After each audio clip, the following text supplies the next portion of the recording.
শুরুতেই থাকছে রাষ্ট্র আজ ডান্ডাবেড়িতে আবদ্ধ, বলছেন মান্না। আরও থাকছে ক্ষমতা হারানোর আতঙ্কে ভুগছে আওয়ামী লীগ। এবার থাকছে আমাদের ভোট হয়েছে রাত ৩টায়, কৃষক লীগ নেতার ভিডিও ভাইরাল।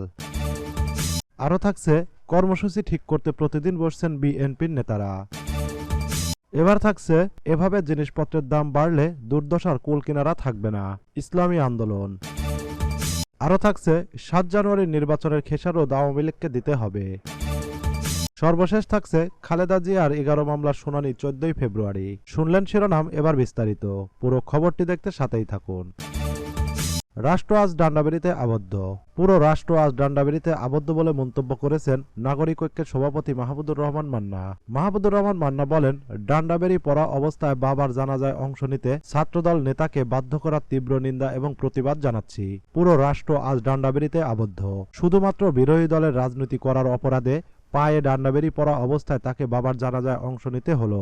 এমনকি বাবার কবরে মাটি দেওয়ার সময়ও দেওয়া হয়নি তাকে। শুধুমাত্র অবৈধ ক্ষমতার জন্য মানুষের সঙ্গে এই নিষ্ঠুরতা এদেশের জনগণ কোনোদিন ভুলে যাবে না। ঘৃণার যে বারুদ জমা হচ্ছে মানুষের মনে, তা যে কোনো দিন বিস্ফোরিত হবে। সেই বিস্ফোরণে স্ফুলিঙ্গে অবৈধ হাসিনা সরকারের ক্ষমতার মসনদ পুড়ে ছাই হবে।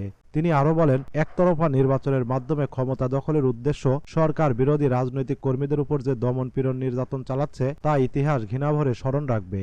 একদিন প্রতিটি নিপীড়নের বিচার হবে, প্রতিটি হত্যার বিচার হবে, প্রতিটি আঘাতের হিসাব হবে, প্রতিটি গুলির হিসাব হবে। সেই দিন খুব দূরে নয়। ডান্ডাবেড়ি পড়া অবস্থায় বাবাকে শেষ বিদায় জানানো নাজমুল মিধারই এই আবদ্ধ রাষ্ট্রকে মুক্ত করবে। ক্ষমতা হারানোর আতঙ্কে ভুগছে আওয়ামী লীগ। বিএনপির জ্যেষ্ঠ যুগ্ম মহাসচিব অ্যাডভোকেট রুহুল কবির রিজভী বলেছেন, জনগণের আন্দোলনে সরকারের পতন হবে এবং তত্ত্বাবধায়ক সরকারের অধীনে নির্বাচন দিতে হবে। অবাধ সুষ্ঠু নির্বাচনের জন্য তত্ত্বাবধায়ক সরকারের কোনো বিকল্প নেই। সত্যিকারের ও গতিশীল গণতন্ত্র প্রতিষ্ঠাই হচ্ছে আমাদের চলমান আন্দোলনের প্রধান লক্ষ্য। রুহুল কবির রিজভী বলেন, শেখ হাসিনা বলেছেন, রুশ ইউক্রেন যুদ্ধ, ফিলিস্তিনি ইসরায়েলের হামলা, যার কারণে জিনিসের দাম আরও বাড়ছে। এর মধ্যে আমেরিকা হুতিদের আক্রমণ করলো। এ কারণে অর্থনীতিতে আরেকটি ধাক্কা আসবে।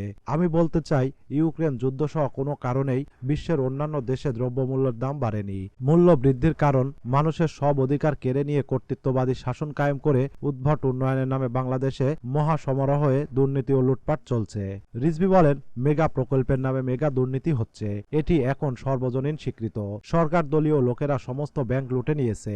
মন্ত্রী ও দলীয় ব্যবসায়ীদের সিন্ডিকেটের কারণে সব পণ্যের মূল্য এখন আকাশচুম্বী। দেশ থেকে লাখ লাখ কোটি টাকা আওয়ামী লীগের লোকজন পাচার করে যাচ্ছে। ১ কেজি চালের দামে ১ কেজি আলু কেনা যায় না। এই সবজির সিজনেও সব সবজি ১০০ থেকে ২০০ টাকার নিচে নয়। পেঁয়াজ, কাঁচামরিচ আকাশ স্পর্শ করেছে। মানুষ ক্ষুধার জ্বালায় সন্তান বিক্রি করে আহাজারি করছে।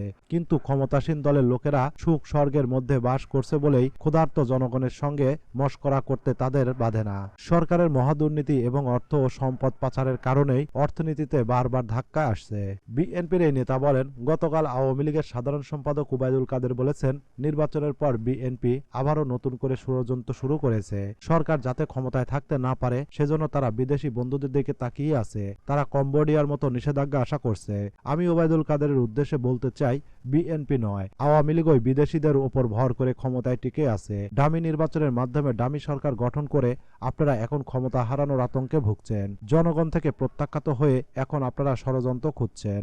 রিজভী বলেন, ৭ জানুয়ারিতে জনগণ আপনাদেরকে চূড়ান্তভাবে লাল কার্ড দেখিয়েছে। সেই একদলীয় একতরফা ভুয়া নির্বাচনে ভোটাররা যায়নি। গণমাধ্যম সহ সামাজিক যোগাযোগ মাধ্যমে জাল ভোট ও অনিয়মের হাজারো চিত্র ভাইরাল হয়েছে। শিশুরা দেদারসে সিল মেরেছে। আগে ভোট কেন্দ্রে গরু ছাগল সহ চতুষ্পদ প্রাণীরা বিচরণ করলেও এবারের নির্বাচনে নতুন সংযোজন হয়েছে বানর। আওয়ামী লীগের পরাজিত দলীয় প্রার্থীরাও এই নির্বাচনকে প্রহসন ও তামাশার নির্বাচন বলে অভিহিত করেছে।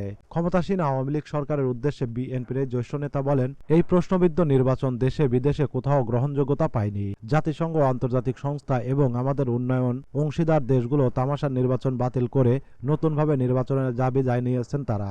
গুম, খুন, সাজানোর মিথ্যা মামলা দিয়ে বিএনপি সহ বিরোধী দলের নেতাকর্মীদের গ্রেপ্তার ও নির্যাতন চালিয়ে হাজার হাজার নেতাকর্মীকে কারাগারে ঢুকিয়ে একতরফা নির্বাচন আয়োজন করলেও জনগণ বিএনপির আহ্বানে সাড়া দিয়ে ভুয়া ভোট বর্জন করেছে।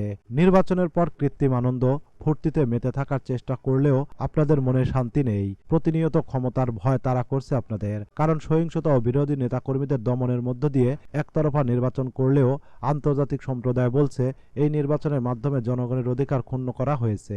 রিজভী বলেন, ৭ জানুয়ারি দেশি বিদেশি লোক দেখানো একদলীয় পাতানো ডামি নির্বাচন এবং 4 দিনের মধ্যে বিশ্ব ইতিহাসে দ্রুততম সময়কে কলঙ্কজনক সরকার গঠনে নজিরবিহীন ঘটনার পরও শেখ হাসিনার মধ্যে ন্যূনতম গ্লানি বা অপরাধবোধ নেই। ভোট ডাকাতি, দুর্নীতি, লুণ্ঠন, অর্থ পাচার, হত্যা, গুম, খুন, অপকর্মের মহাসাগরে ডুবে থাকলে মানুষ বোধহীন, বিবেকহীন, অমানুষ হয়ে পড়ে। রিজভী আরো বলেন, এখন অবৈধ সরকারের প্রধানমন্ত্রী টুঙ্গিপাড়ায় বসে দেশবাসীর সঙ্গে সস্তা রসিকতা করছেন, বিএনপির শীর্ষ নেতাদের হুমকি দিচ্ছেন, ফুরফুরে মেজাজি ঢঙে পেয়ারা হিন্দুস্তানের হিন্দি গান শোনাচ্ছেন, রবীন্দ্রসঙ্গীত শোনাচ্ছেন, নির্বাচনে ভোটার উপস্থিতি প্রদর্শনের জন্য ডামিদের প্রতিযোগিতার আসর বসানোর স্বীকারোক্তিও দিয়েছেন। টুঙ্গিপাড়া মত বিনিময় সভায় শেখ হাসিনার বক্তৃতা শুনে আমি বিস্মিত হতবাক হয়েছি। এভাবে জিনিসপত্রের দাম বাড়লে দুর্দশার কুলকিনারা থাকবে না।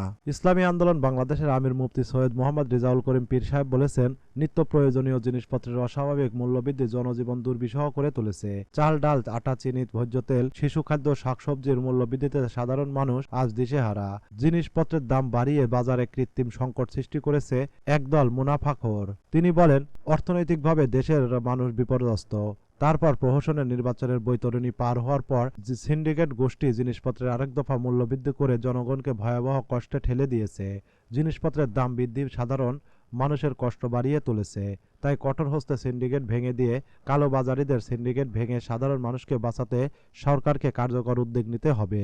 আমাদের ভোট হয়েছে রাত ৩টায়। দ্বাদশ জাতীয় সংসদ নির্বাচনে রংপুর ২ আসনে ভোট রাত ৩টায় হয়েছে বলে অভিযোগ করেছেন পরাজিত স্বতন্ত্র প্রার্থী ও কৃষক লীগের কেন্দ্রীয় যুগ্ম সাধারণ সম্পাদক বিশ্বনাথ সরকার। তিনি বলেন, আমাদের ভোট হয়েছে রাত ৩টার সময়। আমাদের যে আশ্বস্ত করেছিল সে আশ্বস্ত রাখেনি। বেলা ১২টার সময় আমাকে জানানো হয়েছে ভোট হয়ে গেছে, আপনি ভোট বর্জন করেন। আমি করিনি, কারণ আমি একটি দলের জয়েন্ট সেক্রেটারি। আমি মাননীয় প্রধানমন্ত্রী শেখ হাসিনাকে ভালোবাসি, তার আদর্শের রাজনীতি করেছি, জীবনটাকে উৎসর্গ করেছি। উনিও জানেন এই ঘটনা ঘটেছে। যারাই করেছে অর্থের জন্য আগের রাতে ভোটটা কমপ্লিট করেছে। ৭ জানুয়ারি নির্বাচনের খেসারত আওয়ামী লীগকে দিতে হবে। গণ অধিকার পরিষদের আহ্বায়ক অবসরপ্রাপ্ত কর্নেল মিয়া মশিউজ্জামান বলেছেন, গত ৭ জানুয়ারি কোনো নির্বাচন এদেশে হয়নি। যেটি হয়েছে সেটি ছিল তামাশা। এই তামাশার জনগণের ভ্যাট ট্যাক্সের হাজার হাজার কোটি টাকা নষ্ট করা হয়েছে। এর খেসারত আওয়ামী লীগকে দিতে হবে। গণ অধিকার পরিষদের সদস্য সচিব ফারুক হাসান বলেন, আওয়ামী লীগ দেশে একদলীয় বাকশাল কায়েম করেছে। শেখ হাসিনার বাবা যেমন স্বাধীনতা পরবর্তী সময়ে দেশের সকল দল নিষিদ্ধ করেছিলেন, একদলীয় বাকশাল কায়েম করেছিলেন, ঠিক শেখ হাসিনাও আজকে একদলীয় বাকশাল কায়েম করেছেন। ৭ জানুয়ারি বাংলাদেশে কোনো নির্বাচন হয়নি উল্লেখ করে তিনি বলেন, যেটা হয়েছে সেটা ছিল দাদা বাবুদের প্রেসক্রিপশনে একটি ডামি নির্বাচন। এই ডামি নির্বাচন জনগণ ঘৃণা ভরে প্রত্যাখ্যান করেছে। ভোট কেন্দ্রে ৭ ভাগ মানুষও যায়নি। আওয়ামী লীগের নৌকার প্রার্থীরাই বলেছেন এই নির্বাচনে কারচুপি হয়েছে। মৃত ব্যক্তিরাও ভোট দিয়েছে। যেখানে আওয়ামী লীগের নৌকার মাঝিরাই বলেছেন নির্বাচন স্বচ্ছ ছিল না, সেখানে পরিষ্কার যে এটা বাংলাদেশের জনগণের কোনো নির্বাচন নয়। নিউজটি সম্পূর্ণ দেখার জন্য ধন্যবাদ।